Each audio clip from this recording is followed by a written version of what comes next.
Student, how are you? Hope you all are good, well, happy and healthy. बच्चों, आशा है आप सब लोग स्वस्थ होंगे और दिन रात अपनी पढ़ाई में व्यस्त होंगे। तो बच्चों, आज मैं आपसे एक बात पूछना चाहता हूं कि आप बताइए कि आपने कभी चिट्ठी लिखी? आप कहेंगे नहीं सर, आवश्यकता ही नहीं पड़ी, क्योंकि हम अपने प्रियजनों को मैसेज भेज देते हैं, उन्हें फोन कर लेते हैं और तो और हम लोग जो है वीडियो में आमने सामने बात भी कर लेते हैं। बिल्कुल बच्चों, एक समय ऐसा भी था जब संचार के माध्यम इतने उन्नत नहीं थे, संप्रेषण के इतने अच्छे साधन नहीं थे, और जो चिट्ठी हुआ करती थी वह संप्रेषण का सबसे अच्छा माध्यम हुआ करता था। संदेश भेजने का, संदेश के आदान प्रदान का बहुत अच्छा माध्यम हुआ करता था। उसमें जो है लोग अपने अपने विचारों को प्रकट करते थे, जब चिट्ठियां भेजते थे अपने दिल की बात, अपने मन की बातें, और जो जो उनके जीवन में घटित हो रहा है वह अपने प्रियजनों को भेजते थे। और जिनको वह चिट्ठी मिलती थी, जब उनको वह चिट्ठी मिलती थी, ऐसा लगता था कि आज जो है उनके घर में त्योहार हो रहा है, होली दिवाली सब एक साथ मन रही है।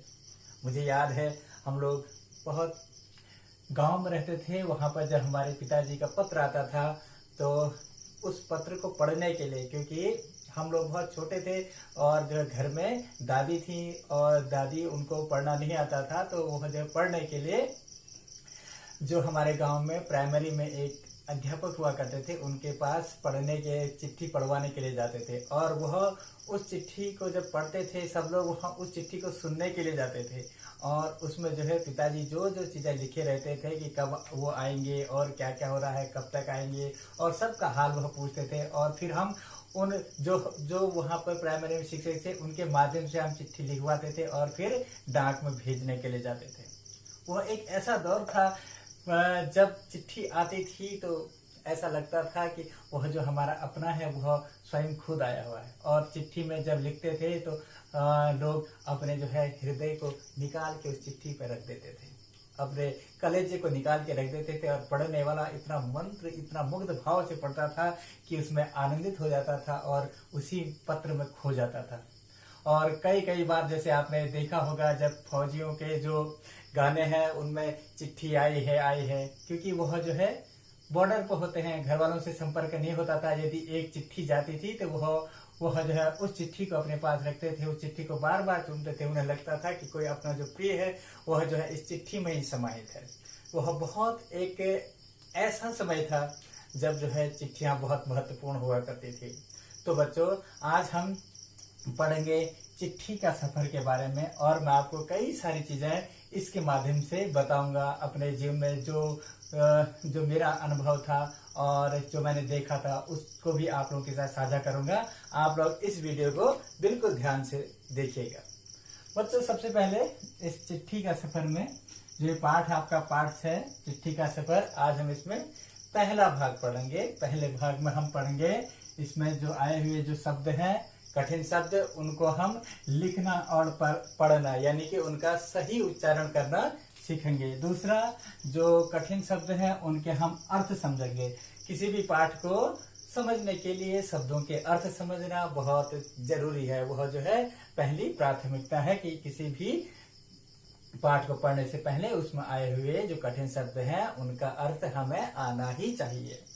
तो बच्चों, तो सबसे पहले हम पढ़ेंगे इन कठिन शब्दों को, इनको लिखने का, बोलने का अभ्यास भी करेंगे। जैसे आप इनको अपनी कॉपी में लिखेंगे तो साथ साथ में इसको बड़ी बड़ी आवाज में बोलेंगे भी, जिससे जो है आपको लिखने और बोलने का अभ्यास होगा। और फिर उसके बाद ये पढ़ते हैं, ठीक है। ये लिखा है मैंने चिट्ठी का सफर, और यहाँ पर लिखा है चिट्ठी। यहाँ पर चिट्ठी लिखा है जैसे आपकी किताब में लिखा गया है, ठीक है। और यह जो चिट्ठी लिखा है मैंने, यह जो है मानक भाषा है। मानक भाषा मतलब भाषा का जो शुद्ध रूप होता है, ठीक है। और जो है चिट्ठी आप जो है ऐसे भी लिखेंगे, ये भी सही है चिट्ठी, और यदि आप ऐसे लिखेंगे चिट्ठी तो तब भी सही है। बात एक ही है, आप चिट्ठी ही कहना चाह रहे हैं, ठीक है। तो सबसे पहले आइए हम लोग देखते हैं कठिन शब्द। तो बच्चों, ये है आपका चिट्ठी, इसको हम लिखना और बोलना हमें आना चाहिए। फिर है उसके बाद प्रजातियां। प्रजातियां हमको कैसे लिखना है, उसके बाद है प्रशिक्षित। प्रशिक्षित, ठीक है, ये आपको बोलना और लिखना आना चाहिए, इसलिए आप लोग इसका अभ्यास करिएगा। फिर है पक्षियों, ठीक है, जैसे हम बोलते हैं तो हम पक्षी भी कहते हैं, ठीक है, पक्षी या फिर पक्षी या फिर पक्षियों भी बोलते हैं कोई कोई, है ना, लेकिन उसका जो शुद्ध रूप है वह हमारा पक्षियों, ठीक है। उसके बाद है हमारा भौगोलिक। भौगोलिक, ठीक है, वो जो भूगोल से संबंधित है, इसके भी अर्थ बताऊंगा। फिर है आपका महत्वपूर्ण। यहाँ पर कोई कोई बच्चे क्या कहते हैं, यहाँ पर न की जगह न लिख देते हैं, इसलिए बच्चों आपको इसमें ध्यान देना है कि यहाँ पर र कहाँ लगेगा और यहाँ पर कौन सा शब्द आएगा। यहाँ पर र की जगह आपको न नहीं लिखना है, तो ऐसे आपको महत्वपूर्ण लिखना है, ठीक है। ये आपके कठिन शब्द हो गए। उसके बाद हम चलते हैं इस पाठ में आए हुए कठिन शब्दों के अर्थ की ओर। ध्यान से देखिएगा। सबसे पहला शब्द है निर्भर। निर्भर रहना मतलब आश्रित रहना, उसी में जो है निर्भर रहना का मतलब होता है कि उसमें आश्रित रहना। जैसे उन दिनों जो है चिट्ठी पर ही लोग जो है अपने संदेशों का आदान प्रदान करने के लिए चिट्ठी पर ही आश्रित थे, चिट्ठी पर ही निर्भर थे, और कोई साधन ऐसे नहीं थे कि वह अपने संदेश जो है दूसरे तक पहुंचा पाए, ठीक है। वह समय ऐसा समय था। उसके बाद आता है हमारा भौगोलिक। भौगोलिक का मतलब वो होता है, वह एक स्थान विशेष होता है, वो भूगोल से संबंधित स्थान, यानी कि जैसे आप नैनीताल की बात करें, नैनीताल को वहां जाते हैं तो आप देखते हैं वहां पर बहुत उबड़ खाबड़ जगह है, वहां की जो है अलग ही तरीका है, वो जो ये भूगोल से संबंधित शब्द है, ये है भूगोल, वहां पर स्थान से संबंधित है, ठीक है, भूगोल। फिर उसके बाद है हमारा सीमित, यानी कि वहाँ साधन सीमित हुआ करते थे, यानी कि संप्रेषण के जो साधन होते थे सीमित हुआ करते। सीमित का मतलब कम हुआ करते थे, यानी कि बाद में तो फिर उसके बाद तो आपका ग्रामोफोन आ गया था, टेलीफोन आ गया था। जब भी टेलीफोन भी था तो तब भी जो चिट्ठी का सफर था तब भी वो बहुत अच्छा था, लेकिन जब से ये मैसेज और ये व्हाट्सएप आए हैं तब से ये और कम हो गया। कम क्या, बहुत कम हो गया है, लेकिन तब तक यह था ही, ठीक है। सीमित हो गया, सीमित का मतलब होता है कम हो जाना, ठीक है। फिर उसके बाद आता है प्रवासी, यानी कि दूसरे देश में रहने वाले। यदि कोई हमारे घर से यदि कोई काम के सिलसिले में कोई बाहर रहता है, बहुत सारे लोग आर्मी में होते हैं, वह आर्मी वह जो है देश के विभिन्न हिस्सों में रहते हैं, और वहां से जब वह बात करना चाहते हैं तो आजकल तो फोन के माध्यम, लेकिन उन दिनों चिट्ठी के माध्यम से वह जो है पत्र भेजा करते थे, और पत्र के माध्यम से जो है उनकी भावनाओं का आदान प्रदान होता था, और जो है उन्हें पता चलता था कि उनके परिवार में क्या चल रहा है, और परिवार वालों को पता चलता था कि जो है उनके जीवन में क्या घटित हो रहा है, वो आजकल कहाँ है, कब छुट्टी में आएंगे, और उनका कैसा चल रहा है, स्वास्थ्य कैसा है, ये सारी चीजें जो है चिट्ठी के माध्यम से पता चलती थी, ठीक है। प्रवासी का मतलब होता है दूसरे देश में दूसरी जगह पर निवास करने वाले, प्रवासी, ठीक है। जैसे कोई उत्तराखंड का व्यक्ति है, किसी दूसरे जगह पर रह के वहां पर वह अपनी आजीविका के लिए वहां गया है, वहीं पर रहता है, तो दूसरी जगह निवास करने वाला उसको कहते हैं प्रवास, ठीक है। यहाँ पर देश या दूसरी जगह भी कह सकते हैं आप, ठीक है। उसके बाद बच्चों फिर आता है संस्थान। संस्थान का मतलब होता है या तो वो कार्यस्थल जहाँ पर बहुत सारे लोग एक साथ कार्य करते हैं, या फिर रहने की जगह जहाँ पर लोग रहते हैं, ठीक है। ये हो गया हमारा संस्थान। उसके बाद आता है हमारा प्रशिक्षित। प्रशिक्षित का शब्द यहाँ पर आया है, जब उसमें आया था कि पहले के जमाने में जो है पत्र जो है कबूतरों के माध्यम से भेजा जाता था, और कबूतरों को प्रशिक्षित किया जाता था। प्रशिक्षित का मतलब है ट्रेंड किया जाता था उस चीज के लिए, ठीक है, उसको चिट्ठी लाने और ले जाने के लिए ट्रेंड किया जाता था। तो बच्चों ये हुआ प्रशिक्षित। उसके बाद आता है हमारा परिवहन। परिवहन मतलब यातायात, यातायात के जो साधन होते हैं उनको परिवहन, जैसे बस, रेल, हवाई जहाज, ठीक है, टेम्पो, स्कूटर, ये क्या है, हमारे यातायात के साधन है, आने जाने के साधन है, इनको कहते हैं हम परिवहन। बच्चों उसके बाद आता है हमारा एक शब्द है हमारा दुर्गम। दुर्गम का अर्थ होता है वह स्थान जहाँ पर आसानी से नहीं जाया जा सकता, जहाँ पर जाने में बहुत कठिनाई होती है, उसको जो है दुर्गम कहते हैं, जहाँ पर सुगमता से नहीं है। सुगम और दुर्गम का विलोम है सुगम। सुगम का मतलब जहाँ पर आसानी से जाया जाता है। तो बच्चों ये हो गया हमारा दुर्गम। उसके बाद है हमारा महत्वपूर्ण। महत्वपूर्ण का मतलब है बहुत इम्पोर्टेंट, बहुत महत्व वाला, जिसका एक खास एक विशेष महत्व है, उसको कहते हैं हम महत्वपूर्ण। उसके बाद जो हमारा अंतिम है इसका है संचार। संचार का मतलब होता है खबर पहुंचाने की प्रणाली। जैसे आजकल कहते हैं संचार के माध्यम। संचार के माध्यम मतलब एक दूसरे तक संदेश पहुंचाने के जो माध्यम है वो बहुत सारे आजकल सोशल मीडिया के माध्यम, फेसबुक से, व्हाट्सएप से, फोन से, वीडियो कॉल से, इतने सारे माध्यम हैं एक दूसरे के विचारों को समझने का, जानने का, और देश और दुनिया में क्या हो रखा है इसको जानने के लिए जो ये साधन होते हैं उसको कहते हैं संचार। संचार के साधन। ठीक है, तो बच्चों आज हमने ये पढ़ा कि चिट्ठी का सफर में हमने देखे सबसे पहले कठिन शब्द, उसके बाद ये कठिन शब्दों के अर्थ।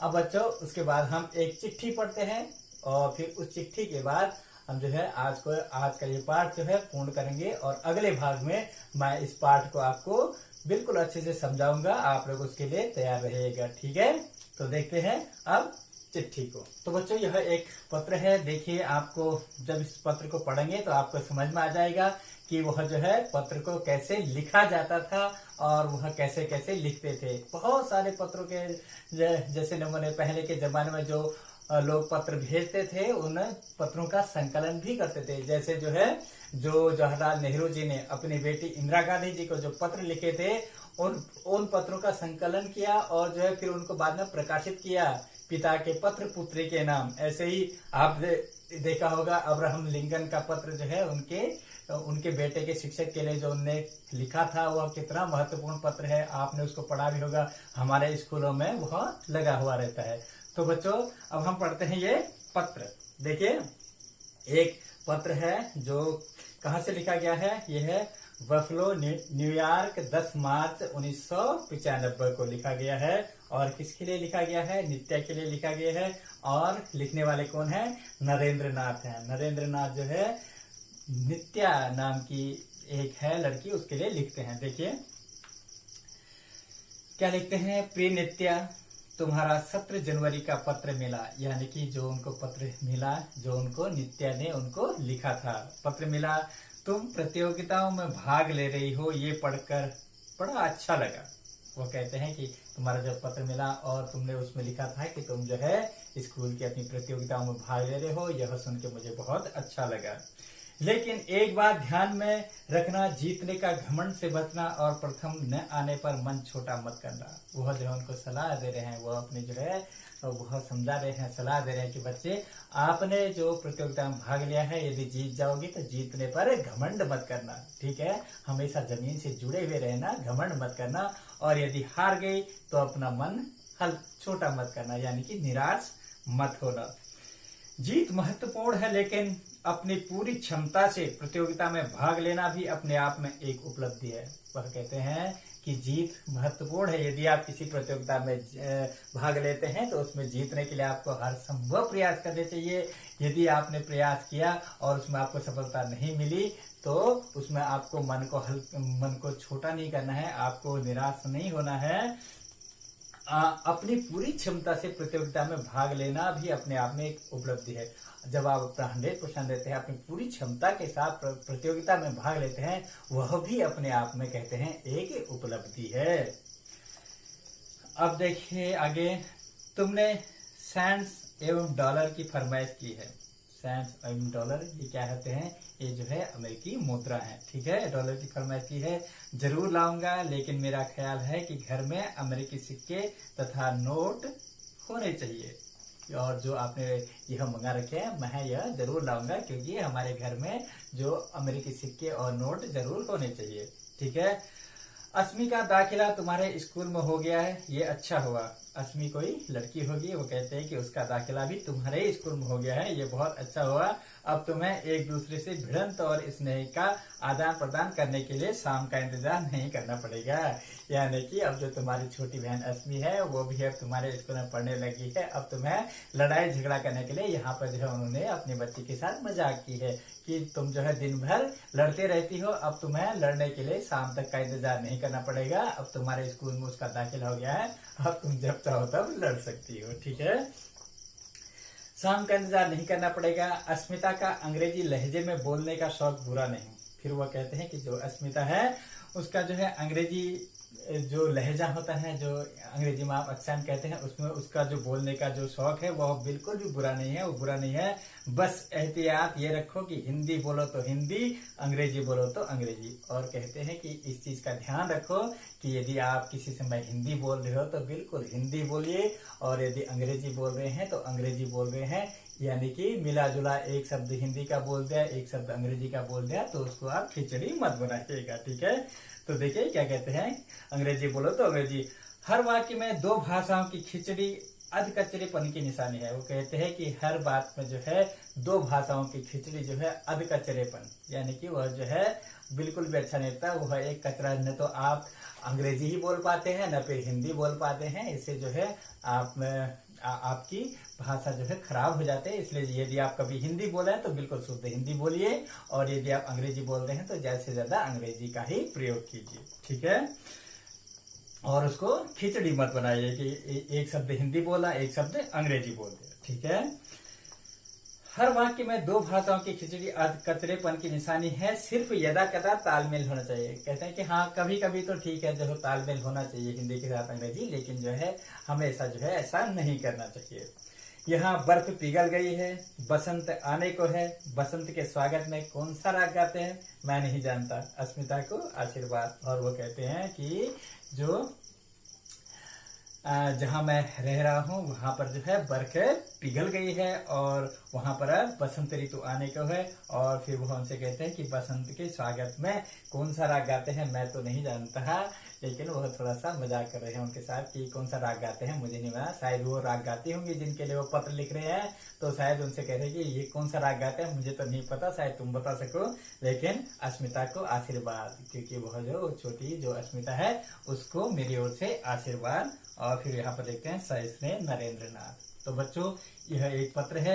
ऐसे ही यदि आप भी कोई पत्र लिखना चाहें अपने मित्र को, अपने माता पिता को, अपने शिक्षक को, तो आप लिख सकते हैं। उसमें आप मुझे भी शामिल कर सकते हैं। देखते हैं आप क्या लिखते हैं उसमें, और आप कैसे कैसे अपनी दिल की बातों को उस पत्र के माध्यम से बता सकते हैं कि सर आपको कैसे पढ़ाना चाहिए, आपको कौन सी गलतियां नहीं करनी चाहिए, जिसमें आप चाहते हैं कि सर इसमें सुधार करें, तो उनकी जो उनकी टीचिंग है, जो उनका पढ़ाई का तरीका है, वो सुधर सकता है। तो बच्चों आज के लिए इतना ही, धन्यवाद।